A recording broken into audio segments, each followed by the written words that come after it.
ओडिशार गजपति जिला 3850 वर्ग किलोमीटर क्षेत्रफल विशिष्ट ଏହି ଜିଲ୍ଲାର ଭୌଗୋଳିକ ପରିସ୍ଥିତିକୁ ଲକ୍ଷ୍ୟ କଲେ ଜିଲ୍ଲାର ପ୍ରାୟତଃ 60% ଅଞ୍ଚଳ ପାହାଡ଼ ଓ ଜଙ୍ଗଲରେ ପରିପୂର୍ଣ୍ଣ। ଏହି ଜିଲ୍ଲାର ପ୍ରମୁଖ ଅର୍ଥନୀତି ହେଲା ଜଙ୍ଗଲଜାତ ଦ୍ରବ୍ୟ ଏବଂ କୃଷି। 2011 ଜନଗଣନା ଅନୁସାରେ ଏହି ଜିଲ୍ଲାର ମୋଟ ଜନସଂଖ୍ୟା 5,07,817। ସମୁଦାୟ ଜନସଂଖ୍ୟାର 54.29% जनजाति संप्रदाय होइथिबा बेले 6.78% जन उपजाति। ग्रामांचल मानकरे रहुथबा एही जनजाति मानकर आर्थिक अवस्था अत्यंत दुर्बल। जीवन जीविकार संधान रे अनेक परिवार दादन खटिबाको अन्य राज्य मानक जाइथांती।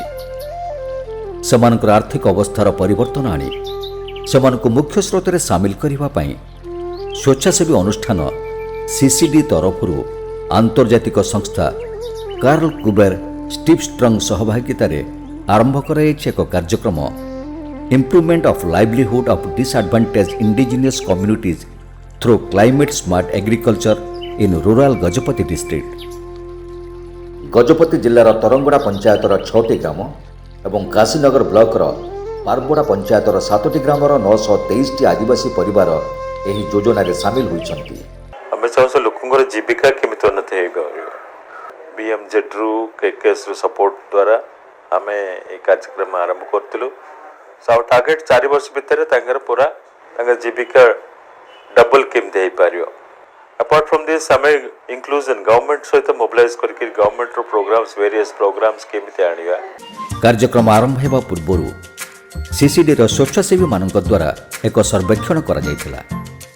विभिन्न ग्रामगुड़ी को जाई स्वेच्छासेवी माने विभिन्न समस्यार अनुध्यान करथिले।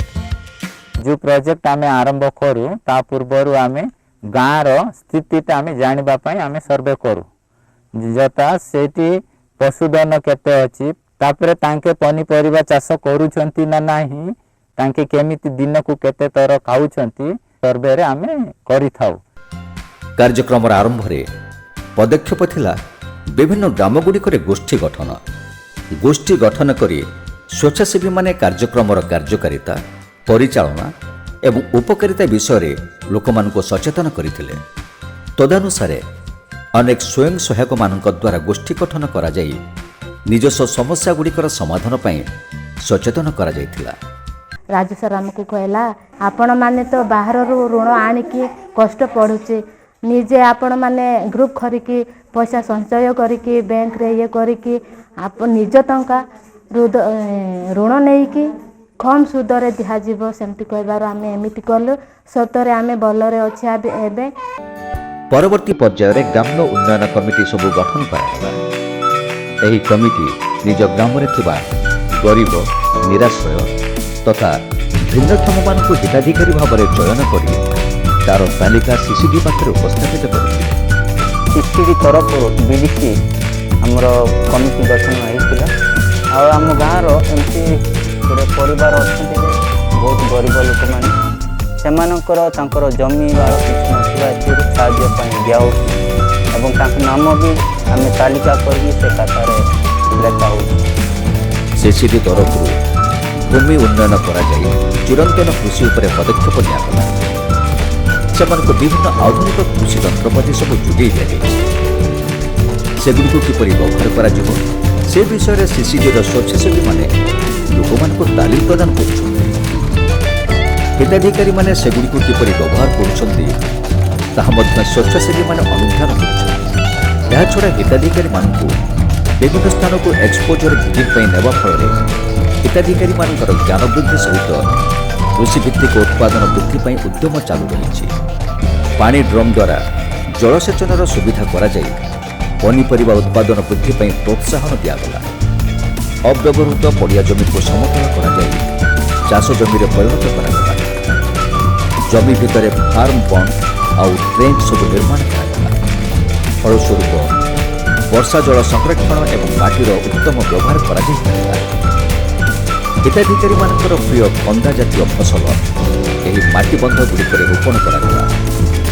द्वारा मृत्तिका संरक्षण हेबा सहित ହିତାଧିକାରୀମାନଙ୍କର ଖାଦ୍ୟ ସୁରକ୍ଷାରେ ସହାୟକ ହେଲା।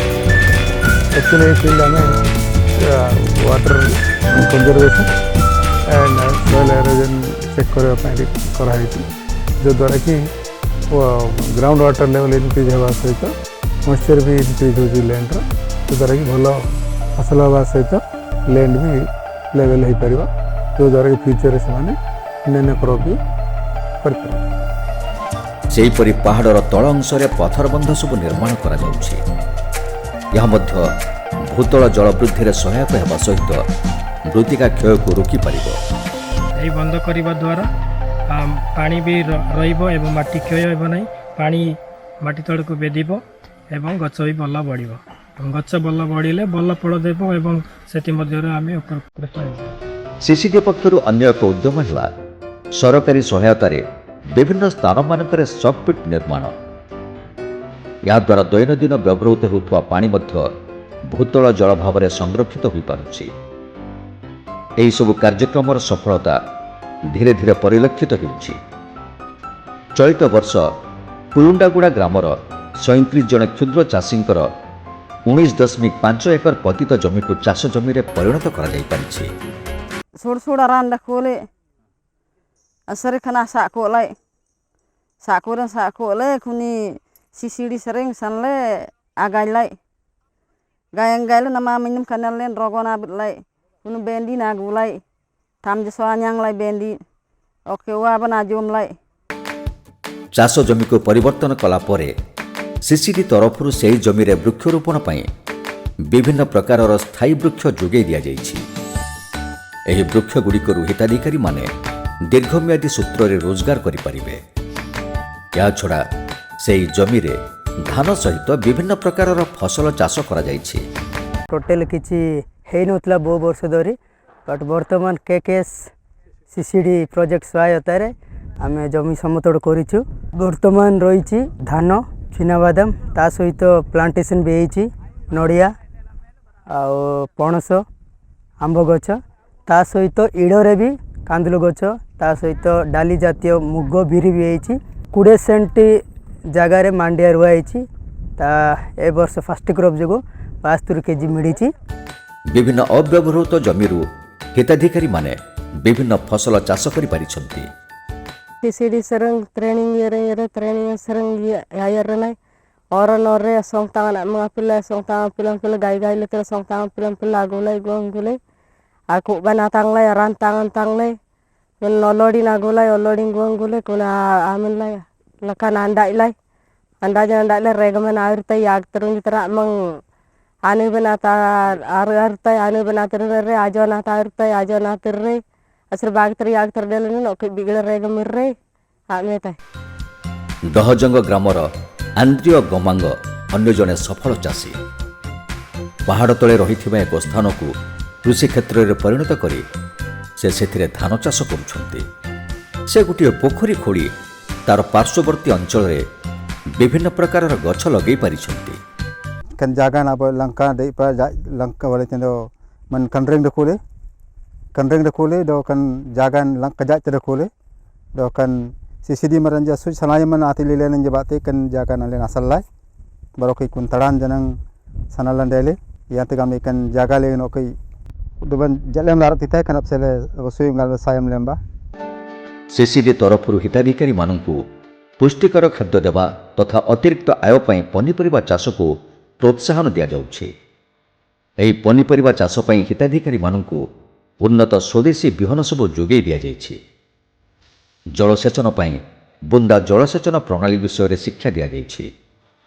ସିସିଡି ଆସିକି ମଞ୍ଜି ଦେଇଥିଲେ ଦେଶୀ ମଞ୍ଜି ଦେଇକି ପାଣି ଅସୁବିଧା ଅଛି ତେଣୁକରି କମ୍ ପାଣିରେ ଡ୍ରିପ୍ ଲଗାଇକି ଭଲ ମରିଚ ତାପରେ ବାଇଗଣ ଆଳୁ ଲଗାଇଲି। ଦେଶୀ ମଞ୍ଜି ପାଇବାରୁ ଆମେ ବଜାର ଯାଇ କିଣିବୁନି ସେ ମଞ୍ଜି ରଖିକି ବର୍ଷେ ତ ଖରା ମାସ ବର୍ଷା ମାସ ଲଗାଇବୁ। ହିତାଧିକାରୀମାନଙ୍କୁ ଆଧୁନିକ ଜ୍ଞାନ କୌଶଳରେ ପନିପରିବା ଚାଷ ବିଷୟରେ ତାଲିମ ଦେବା ଫଳରେ ଫସଲ ଉତ୍ପାଦନ ବୃଦ୍ଧି ପାଇବାର ସମ୍ଭାବନା ବୃଦ୍ଧି ପାଉଛି। ଗୋଟିଏ ଜମିରେ ଅନେକ ପ୍ରକାରର ଫସଲ କରିବା ଦ୍ୱାରା ଫସଲର କ୍ଷତିର ସମ୍ଭାବନା କମିଛି। ରୋଗପୋକ ନିୟନ୍ତ୍ରଣ ପାଇଁ ସ୍ଥାନୀୟ ସମ୍ବଳକୁ ଉପଯୋଗ କରି କମ୍ପୋଷ୍ଟ ଖତ ଫସଲରେ ପ୍ରୟୋଗ କରିବା ଦ୍ୱାରା ଖର୍ଚ୍ଚର ପରିମାଣ କମିପାରିଛି। ସେହିପରି ହାଣ୍ଡି ଖତ ତିଆରି କରି ତାକୁ ଫସଲରେ ପ୍ରୟୋଗ କରିବା ଫଳରେ ଫସଲ ନିରୋଗ ରହିବା ସହିତ ଉତ୍ପାଦନ ବୃଦ୍ଧି ପାଇପାରୁଛି। ନିମପତ୍ର ତାପରେ ଇଏ ଆରକ ପତ୍ର ଗୁଡ଼ ତାପରେ ଇଏ କରଞ୍ଜି ପତ୍ର ସବୁଟା ତାପରେ ଗୋବର ସବୁ ମିଶିକି ହାଣ୍ଡି କତରେ ଇଏ ମିଶାଇକି ତାପରେ ଇଏ ବାକେଟ ପକାଇବେ। 1 ଲିଟର ହାଣ୍ଡି କତ ତାପରେ ଇଏ ପାଣି 20 ଲିଟର ମିଶାଇକି ବିଲରେ ପକାଇବେ। ଗଛ ଭଲ ହେଉଛି ତାପରେ ଇଏ ପୋକ ଛାଡ଼ି ଦିଆଯାଉଛି। ଜନଜାତିମାନଙ୍କ ଜୀବନ ଜୀବିକାର ଅନ୍ୟ ଏକ ଉତ୍ସ ହେଲା ପଶୁପାଳନ। ସେଥିପାଇଁ ସିସିଡି ତରଫରୁ ହିତାଧିକାରୀମାନଙ୍କୁ ଛେଳି ପାଳନ କରିବାକୁ ପ୍ରୋତ୍ସାହନ ଦିଆଯାଉଛି। ସିସିଡିର ସ୍ୱେଚ୍ଛାସେବୀମାନେ ଛେଳି ପାଳନର ନିୟମ ବିଷୟରେ ହିତାଧିକାରୀମାନଙ୍କୁ ସଚେତନ କରୁଛନ୍ତି। Nyena adi gamang sering kemeran lolai molai sisiri sering molai yang lai kemeran lolai nyen jar boy bana ge boy ta senyen oki ni kemeran ba te meng ti ti ambe sanayam nyen sanay sayim ba nyen ba te ଆଜ୍ଞା ଛେଳି ରଖିବା ପାଇଁ ଗୁହାଳ ତିଆରି କରିବାର ଅଛି, ସେମାନଙ୍କୁ ସଫାସୁତୁରା କରି ରଖିବାର ଅଛି। ଆଉ ଏମିତି ସପ୍ତାହକୁ ଥରେ ସେମାନଙ୍କୁ ପାଣି ସହିତ ବା ବ୍ରସ୍ ସହିତ ସେମାନଙ୍କୁ ଘଷିକି ଆଉ ସଫାସୁତୁରା ରଖିବାକୁ କହିଛନ୍ତି। ଆଉ ଗୁହାଳ ପାଇଁ ତିଆରି କଲେ 2000 ଟଙ୍କା ଦେବା ପାଇଁ ସେମାନେ କହିଛନ୍ତି। 200 ଟଙ୍କା ଦେଇଛନ୍ତି ଇନ୍ସୁରାନ୍ସ କରିବାକୁ। ସରକାରଙ୍କ ସୁବିଧା ବିଷୟରେ ସଚେତନ କରି ସ୍ୱୟଂ ସହାୟିକା ସଂସ୍ଥାମାନଙ୍କୁ ଧାନ ହଲର ମାନ ଯୋଗାଇ ଦିଆଯାଇଛି। ଫଳରେ ସମସ୍ତ ଗ୍ରାମବାସୀ ଉପକୃତ ହେବା ସହିତ ଗୋଷ୍ଠୀଗତ ସ୍ତରରେ ହିତାଧିକାରୀମାନେ ଉପକୃତ ହୋଇପାରୁଛନ୍ତି। ଆମେ ଏସ୍ଏଚ୍ଜିରେ ଅଛନ୍ତି, ଆମେ 10 ଜଣ। ସରକାରରୁ ଆମେ ମିଲ୍ଟା ପାଇଛନ୍ତି, ସିସିଡି ତରଫରୁ ଯୋଗାଇ ଦେଇଛନ୍ତି। ଆହୁରି ଯେ ମିଲ୍ ଆଣିକି ଆମେ ଧାନ ପେଳଉଛୁ, ସେଥିରେ କ'ଣ ଗୋଟେ ଚାଉଳ ହଡ଼ା କାଢ଼ିବି, ତାପରେ କୁଣ୍ଡା ଇଏ କରିକି ଗୋଟେ ଦବାକୁ 50 ଟଙ୍କାରେ ବିକାଉଛି। ସେଥିରେ ଆମେ ପଇସା ଟିକେ ରଖୁଛି। ଜନଜାତିମାନଙ୍କ ପ୍ରିୟ ଖାଦ୍ୟ ମାଣ୍ଡିଆ ଉତ୍ପାଦନ ପାଇଁ ସିସିଡି ତରଫରୁ ପ୍ରୋତ୍ସାହନ ଯୋଗାଇ ଦେବା ଫଳରେ ମାଣ୍ଡିଆ ଉତ୍ପାଦନରେ ବୃଦ୍ଧି ଘଟୁଛି। ସରକାରଙ୍କ ଯୋଜନାକୁ ଭିତ୍ତି କରି ସହଜରେ ମାଣ୍ଡିଆ ଅମଳ କରିବା ପାଇଁ ମାଣ୍ଡିଆ ଅମଳ ଯନ୍ତ୍ର ସ୍ୱୟଂ ସହାୟକ ଗୋଷ୍ଠୀମାନଙ୍କୁ ଯୋଗାଇ ଦିଆଯାଇଛି। ଏହାର ଉପକାରିତା ଏବଂ ବ୍ୟବହାର ବିଷୟରେ ସଚେତନ କରିବା ପାଇଁ ପଦକ୍ଷେପ ନିଆଯାଇଛି। ମାଣ୍ଡିଆକୁ ଗୁଣ୍ଡ କରିବା ପାଇଁ ସ୍ୱୟଂ ସହାୟକ ଗୋଷ୍ଠୀମାନଙ୍କୁ ଯନ୍ତ୍ର ଯୋଗାଇ ଦିଆଯାଇଛି। ଏହାଦ୍ୱାରା ମାଣ୍ଡିଆର ପ୍ରକୃତ ମୂଲ୍ୟ ନିରୂପଣ କରାଯାଇପାରୁଛି। ସିସିଡିର ଆମେ ସେଠି ଦେଇଦେଲି, ତାପରେ ଆମେ ସୁନା ତାପରେ ମାଣ୍ଡିଆ ସେମିତି ଆମେ ଆର୍ଥର କରିବା ପାଇଁ ବୁଲିକି ଆମେ ସେଟା ଆମେ କରୁନି, ଗୋଟେ ମେସିନ୍ରେ ଆମେ ଫାଇଲି ତାପରେ ଆମେ ସୁନା କରୁଛୁ, ତାପରେ ମାଣ୍ଡିଆ ବି କରୁଛି। ସିସିଡିର ଅନ୍ୟ ଏକ ପଦକ୍ଷେପ ହେଲା ମହିଳାମାନଙ୍କୁ ସିଲେଇ ଏବଂ ଧୂପକାଠି ତିଆରି ପାଇଁ ଶିକ୍ଷା ଦେବା। ସେଥିପାଇଁ ସିଲେଇ ମେସିନ୍ ଯୋଗାଇ ଦେଇ ତାଲିମ ଦିଆଯାଉଛି। ଉତ୍ପାଦିତ ହେଉଥିବା ସାମଗ୍ରୀଗୁଡ଼ିକୁ ଉଚିତ ମୂଲ୍ୟରେ ବିକ୍ରି କରିବା ପାଇଁ ପ୍ରଡ୍ୟୁସର କମ୍ପାନୀ ଗଠନ କରାଯାଇଛି। ଫଳସ୍ୱରୂପ ହିତାଧିକାରୀମାନେ ସେମାନଙ୍କ ଉତ୍ପାଦିତ ସାମଗ୍ରୀଗୁଡ଼ିକରୁ ଉଚିତ ମୂଲ୍ୟ ପାଇପାରୁଛନ୍ତି। ସତରେ ସିସିଡିର ଏହି ପଦକ୍ଷେପ ଆଗାମୀ ଦିନରେ ହିତାଧିକାରୀମାନଙ୍କର ଆତ୍ମବିଶ୍ୱାସ ବୃଦ୍ଧି କରି ସେମାନଙ୍କୁ ସ୍ୱାବଲମ୍ବୀ କରିବାରେ ସହାୟତା ହେବ।